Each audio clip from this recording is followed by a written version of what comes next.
Assalamualaikum warahmatullahi wabarakatuh. Alhamdulillah wassalatu wassalamu ala Rasulillah Sayyidina Muhammad ibn Abdullah wa ala alihi wa ashabihi wa man tabi'ah wa mawalah amma ba'd. Biridha'illah wa li syafaati Rasulillah wa li ma'unati ulama'illah khususan jami' masyaikhina wa abaina wa ummahatina wa ajdadina wa jaddatina wa mu'allimina wal munfiqin wal waqifin hadzal mahad minhum al-ahya wal amwat syaurillah lahumul fatihah. Alhamdulillah rabbil alamin arrahmanir rahim maliki yaumiddin iyyaka na'budu wa iyyaka nasta'in ihdinas siratal mustaqim siratal ladzina an'amta 'alaihim ghairil maghdubi 'alaihim waladdallin. Pemirsa Quturnada Media yang kami muliakan, karena ini bulan Al-Quran, bulan Ramadan, maka kita akan membahas tentang keberkahan dan kemuliaan Al-Quranul Karim. Sebelum itu, kita akan bahas tentang turunnya Al-Quran. Turun di sini maknanya bukan turun dari atas ke bawah, tetapi menggunakan bahasa majaz, metafor. Artinya al-i'lam. Nah, ayat Al-Quran banyak sekali yang menjelaskan turunnya Al-Quran. Salah satunya ada ayat yang berbunyi, وَالَّذِي أَنزَلَ عَلَيْكَ الْكِتَابَ minhu ayatun muhkamat hunna umul kitab wa ukhra mutasyabihat ila akhir. Ada juga ayat nazzala 'alaikal kitaba bil haqqi musaddiqan lima baina yadayhi ila akhir. Nah, para ulama berpendapat tentang turunnya Al-Qur'anul Karim. Annal Qur'an unzila lailatul qadri ala ma bayyanahu jumlatan wahidatan. Faudi'a fi baitil izzah fis sama'id dunya. Thumma kana Jibril alaihissalam yanzilu bihi najman fil awamir wan nawahi wal asbab. Jadi turunnya Al-Quran ini dua kali. Lafal inzal dengan tanzil maknanya berbeda. Kalau nazzala yunazzilu tanzilan dengan anzala yunzilu inzalan itu berbeda.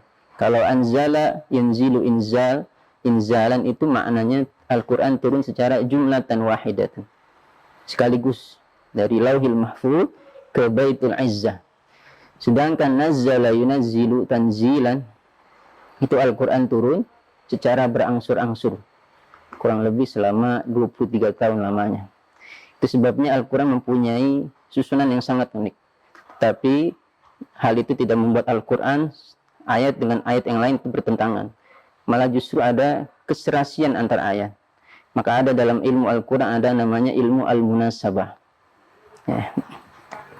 Nah, terkait sistematika Al-Quran, para ulama bersepakat tentang sistematika Al-Quranul Karim itu sifatnya tauqifi.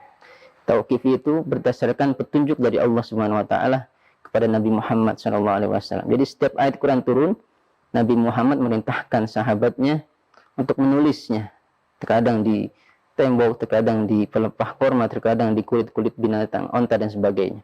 Jadi jangan aneh, kenapa surat Al-Fatihah duluan, bukan Iqra bismi rabbikal ladzi khalaq. Atau kenapa di akhir surat An-Nas, bukan Al-yawma akmaltu lakum dinakum wa atmamtu alaikum ni'mati wa raditu lakumul Islam madinah. Jadi terkait sistematika Al-Quran itu sifatnya para ulama sepakat, bisa Anda lihat di kitab-kitab ulumul Quran, itu tauqifi.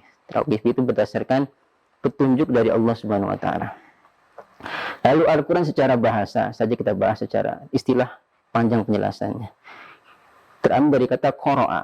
Nah, dari kata ini bisa jadi, kata jadi ini bisa qira'ah, bisa Quran. Nah, kalau qira'ah maknanya baca, tetapi kalau Quran itu bacaan yang sempurna. Dalam bahasa Arab setiap ada kalimat, terkadang tidak melulu, setiap ada kalimat di akhir kalimat ada alif dan nun, itu mempunyai makna sempurna. Jadi Al-Quran, bacaan yang sempurna. Kenapa syaitan dinamakan syaitan? Karena dia makhluk sempurna, kejauhannya dari rahmat Allah. Irfan, orang yang sempurna ilmunya. Rahman, yang sempurna rahmatnya. Wa rahmati wasi'at kulla syai'. Jadi Al-Quran ini sempurnanya bacaan. Coba kita lihat. Tidak ada bacaan yang dibaca yang ia tidak ketahui, yang ia tidak pahami, tetapi dibaca. Bahkan dihafalkan oleh anak-anak kecil, kecuali Al-Quranul Karim. Yang kedua, tidak ada bacaan yang diatur tata cara membacanya, kecuali Al-Quran. Maka ada ilmu tajwid, ada ilmu qiraah. Yang ketiga, tidak ada bacaan yang ditentukan adab membacanya kecuali Al-Qur'anul Karim. Lalu selanjutnya, tidak ada kitab atau buku bacaan yang ditafsirkan ribuan berjilid-jilid kecuali Al-Quran. Itu sebab ada tafsir At-Tabari, ada tafsir Khazin, tafsir Baghawi, tafsir Jalal dan sebagainya. Tak ada. Bahkan ada ulama yang menghitung titik dalam Al-Quranul Karim. Ya, ba 1, ta titik 2, sa 3. Tetapi kalau titik dalam Al-Quran ada berapa? Itu ada ulama menghitung sampai segitunya. Ada berapa? 1.025.000 lebih 30. Kalau Anda tidak percaya silakan hitung. Ada 1.025.000 lebih 30. Itu ada Fununul Afnan, kalau nggak salah kitabnya namanya. Fununul Afnan. Jadi Al-Quran adalah bacaan yang sempurna. Nah, kata Allah dalam hadis qudsinya, kalamku dibanding kalam-kalam yang lain itu bagaikan kemuliaanku dibandingkan makhluk-makhlukku. Artinya tidak ada bisa menyamai, nggak bakal bisa. Ya, maka siapapun dan apapun yang berkaitan dengan Al-Quran, yang berhubungan dengan Al-Quran, maka bisa jadi mulia, bisa mendapat keberkahan dari Allah Subhanahu wa taala. Al-Quran adalah sumber keberkahan. Barokah itu apa sih?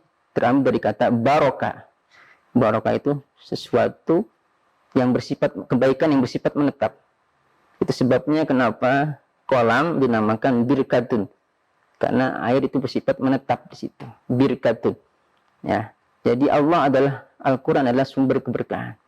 Dalam Al-Quran banyak sekali dijelaskan. Tabarakalladzi nazzalal furqan. Fatabarakallahu rabbul alamin. Ada juga kitabun anzalnahu ilaika liyadabbaru ayatihi wa liyatadzakkara ulul albab. Itu banyak sekali ayat-ayat Quran yang menjelaskan tentang keberkahan Al-Quran. Jadi Al-Quran adalah sumber keberkahan. Siapapun dan apapun yang berkaitan dengan, yang berhubungan dengan Al-Quran, maka ia akan menjadi berkah dan mulia. Coba kita lihat, makhluk yang terbaik adalah makhluk Nabi Muhammad SAW. Kenapa? Karena beliau mendapatkan wahyu dari Allah Subhanahu Wa Taala. Muhammad itu apa artinya?